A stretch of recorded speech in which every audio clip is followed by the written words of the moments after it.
করে।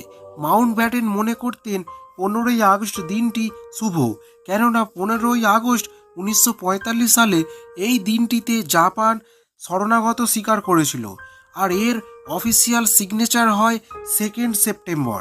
তাই মাউন্ট ব্যাটেনের মতে 15ই আগস্টের দিন মিত্র রাষ্ট্রের পক্ষে শুভ। তবে রাত 12টাই কেন বেছে নেওয়া হলো? এর জন্য ভারতীয় জ্যোতিষীরা মনে করে থাকেন ওই সময় দেশ স্বাধীন হওয়ার জন্য সঠিক সময়।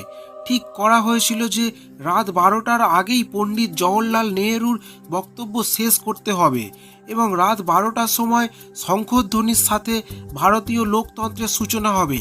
ঠিক তেমনটাই হয়েছিল।